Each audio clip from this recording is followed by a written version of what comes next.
Eric Darling here with Darling Data, and a little sleepy. I don't know why. I woke up this morning, shot out of a cannon, ready to go, and for some reason, after drinking my customary uh, two double shots of espresso, I got to feeling sleepy. I'm not really sure what the story with that is. It's kind of a strange thing when your body reacts in the opposite way to something that usually has a pretty good effect. Anyway, today's video, we're going to talk about why some indexes create far more slowly than others. Now, if you're on Standard Edition, this likely does not apply to you because you cannot create indexes with parallel threads. You are limited to offline index builds with a single thread, and you're not going to have these problems because you just don't have multiple threads to see this sort of stuff.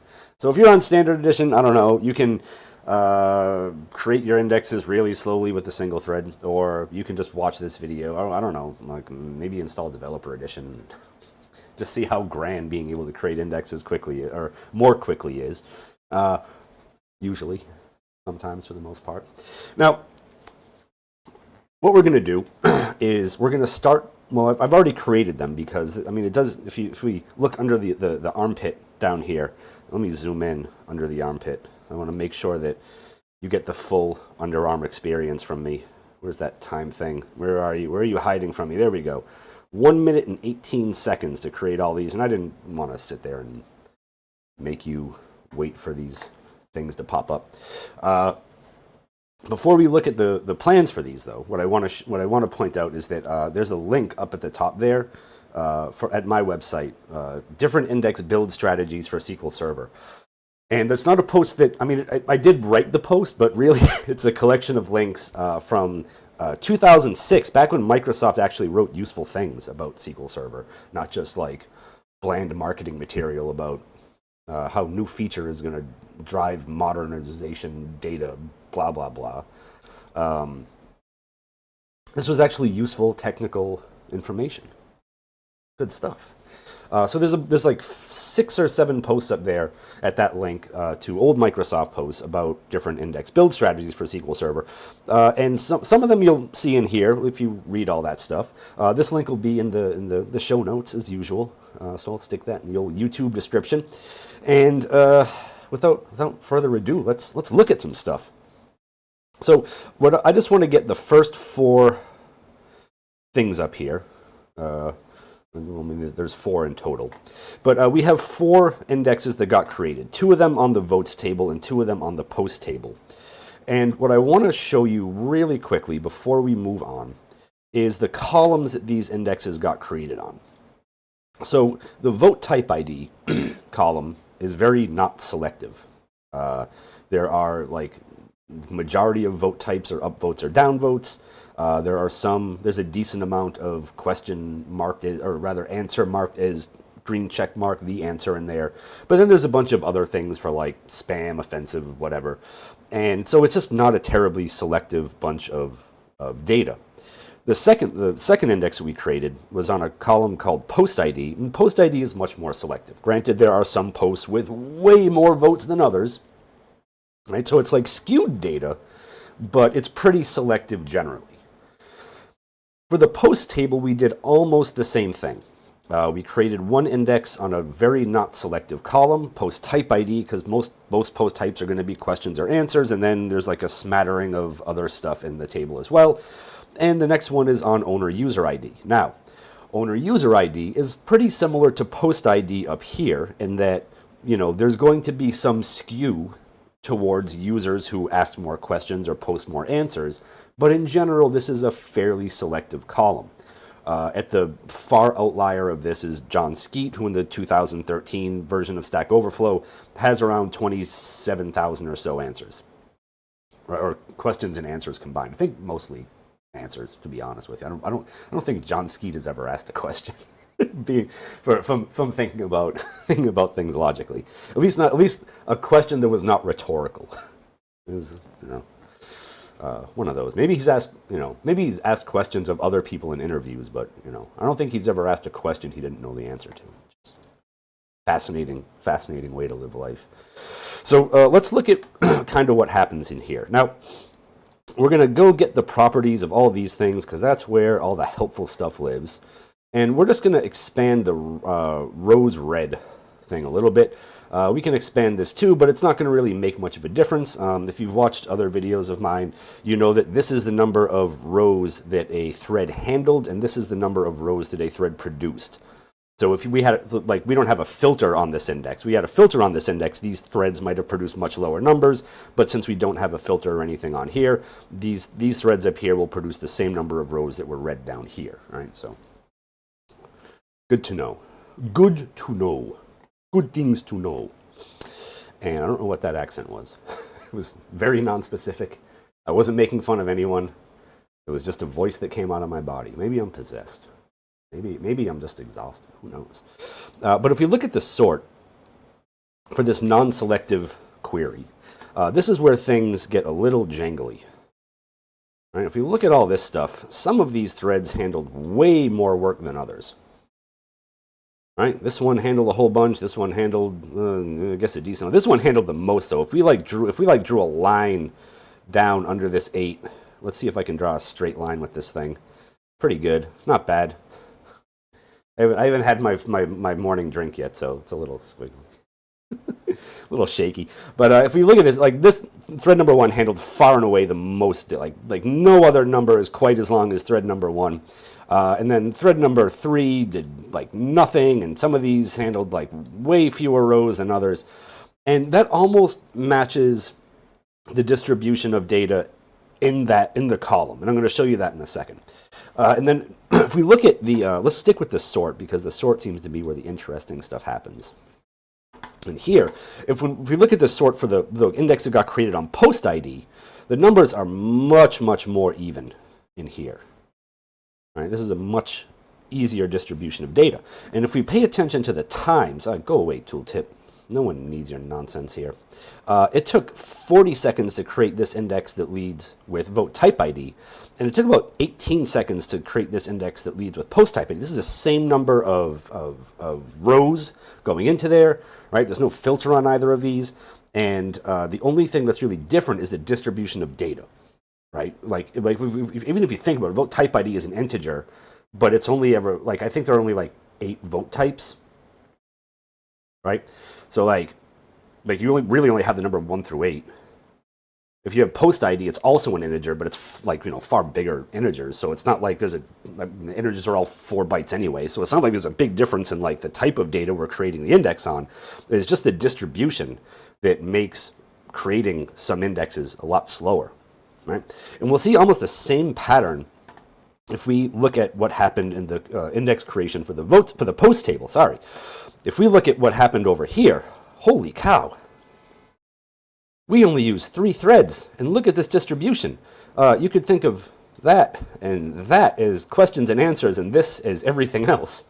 Right, so we have about 6 million questions in the post table. They all ended up on 1 thread. We have about 11 million answers in the post table. They ended up in 1 thread. And we have about 50,000 other things in the post table, and they all ended up on a 3rd thread. Now, you might be looking at this and saying, why in God's name did SQL Server only use 3 threads to do this? Why wouldn't we break these things up further? Why wouldn't we use more threads? Why wouldn't we do that? And so you might even think about doing something insane like adding a MacStop 8 hint to the index build, the index create script, sorry. And you would be sorely disappointed to learn that MacStop is not MinDop. Now, it's a short digression here. I was on a customer call recently where they had a support ticket open with Microsoft. And when I say with Microsoft, I say that very loosely, because Microsoft support is not all just Microsoft employees. Microsoft farms out support to 2 or 3 other companies. And this was a gentleman who worked for one of those 2 or 3 other companies. And the problem generally was that, The customer really wanted to get a parallel execution plan for this one query. They didn't want to change any settings. They didn't want to add any hints to the query. And they kept saying all this stuff. Well, we want to get a parallel plan. And the gentleman from the third party support group working for Microsoft kept telling them, well, just try it with a MAXDOP 8 hint. And I kept having to tell this gentleman that MacStop is the maximum DOP, it is not the minimum DOP. If you can add a MacStop 8 hint to anything, it is not going to make that query go parallel. It's going to tell SQL Server that query can't go more parallel than 8, and he refused to believe me. Now, I'm just going to throw this out there. If you work for a company that's paying Microsoft for support, and you're unhappy with it, you should talk to me instead. Because at least for the client that I was working with, they paid $75,000 a year to Microsoft for support, and this is the type of person who they would get on a call with, someone with about 18 months of experience with SQL Server, doesn't know their butt from their elbow. I'm going to keep that one family friendly just in case you want to show that to your boss. And they just don't know anything. They're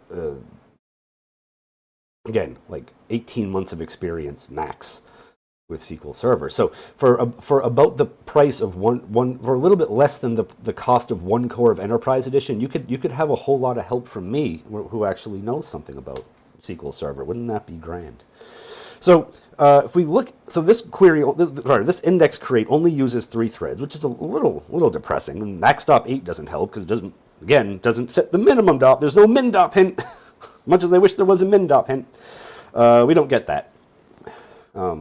There's a trace flag and there's a use hint. There are both still technically, like legally unsupported by Microsoft, but they do work, but they still don't set a minimum DOP. You can use the trace flag or the use hint with a maximum DOP, but there's no like you must use 8 threads for this. So that's a little bit silly, ain't it? Anyway, if we look at the second index create for the post table, again, much more evenly distributed, right? Everything in there, pretty evenly distributed. Look at all those 21s all the way down. Very, very nice. And there's, again, a pretty significant timing difference between creating the index on non-selective data versus creating the index on selective data. Right? Now, there's a big difference between the votes table and the post table. The votes table is about 53 million rows. The post table is about 17 million rows. So there are significant timing differences between the two tables. But within the two tables, creating the indexes with a non-selective leading column can really increase the amount of time you spend building that index versus creating the index on a selective column first, because you just get better distribution in there. Now, to kind of round things out with this, for this video, I want to show you a couple things down here. Now, when we looked at the thread distribution for the non-selective columns in both the votes table and the post table, this is what the runtime counters per thread looked like. Right? And I've omitted thread 0 here because thread 0 did not receive any rows. Thread 0 generally does not receive any rows. And if we run this query, and we tuck this down a little bit, you're going to see some numbers that look kind of familiar down here that you also see up here. Now, I don't have it completely mentally mapped out in my head as I probably should. Let's tuck that up a little bit. Oh, not that high. Come on, get down. There we go. Now we can see everything. But if you look, oh, that didn't do it. Come on, baby. If we look down here, we can see 733 here, and we can see 733 here. Let's see, there's a 3511733 here. There's a 3511733 here. Let's see, do we have a 41? No, we don't. Do we have a 203? We do. There's a 2039371 there. Yeah, and there's a 2039371 there. And then, there's a, let's see, do we have an 818? Do we have an 818? Do we have 16? We have an 818477 up here. Look, this is very exciting stuff. We have an 818477 up here, and we have an 818477 right here. So there are a bunch of these threads that only got to work on like a single vote type ID. Some of them spread out a little bit more, and some of them, just kind of did their own thing. I think, there's another good one. Look at this. 3573450, 3573450. So you get some of these threads did work on just one specific vote type ID. Other ones, again, SQL Server kind of spread that out a little bit. So that was nice of SQL Server, I suppose. Now, where things get interesting too is I kind of spoiled this one earlier when I talked about it, but we'll do it anyway. If we were on this query on the post table, and we look at the post type IDs versus the actual rows, here's a post type ID 2 with 11 million. Right there, those are all your answers. There's post type ID 1 with about 6 million questions, and there's that there. And then if we look at this number, 50597, I bet that would just about add up to what you have in here. Right, so we got a couple 25,000s plus a little. We got a 167, a 166, a 4, and a 2. I'm willing to bet if you added those numbers up, they would add up to 50597. So the 3 threads in here did sort of an unfortunate amount of work. And I think what's unfortunate about it is if you think about what happened up here, like SQL Server broke up some of the bigger vote type IDs across multiple threads. It did not do that down here, right? We only got 3 threads, right? Maybe like a 4th thread could have evened this out, and then we could have had like a 50,000, and then like a 5.5 million, and another 5.5 million, and then a 6 million. That would have been a little bit nicer, but SQL Server did not choose that. So anyway, if you're ever creating indexes and you wonder why some indexes kind of create slower than others, this might be why. You might be creating some indexes with leading non-selective columns, which sometimes you got to do. Sometimes that's the wise thing to do. Sometimes that's what your where clause is on. You've got to respect that where clause. And other times you might be creating indexes on fairly selective leading columns.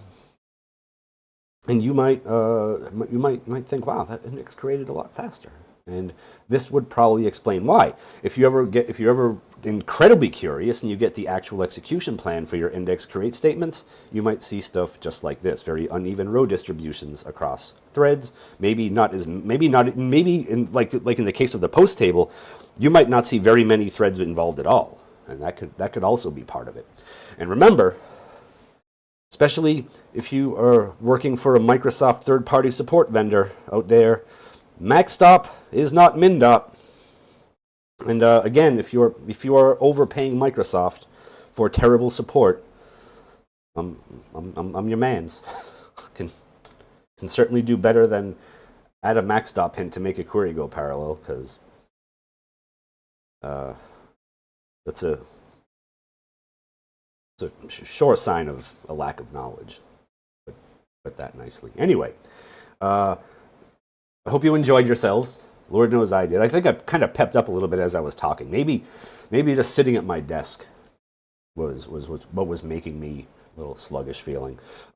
Anyway, I hope you learned something. If you like this video, I do like thumbs ups in appropriate places, and I do like nice comments. And if you like this sort of SQL Server content, if you like learning more, if you want to know more about SQL Server than Microsoft support does, and you want to keep watching these videos, a great way to get notified is subscribe to my channel. If you do that, you will join. Hang on, I gotta get the official number as of this recording. You will join nearly 3,574 other people in celebrating every time I post a video. That would be fantastic, wouldn't it? Wouldn't that be just lovely for you? You wouldn't have to keep refreshing the page. You would just get a little notification that said, Eric Darling did a thing. And then you would be able to watch the thing.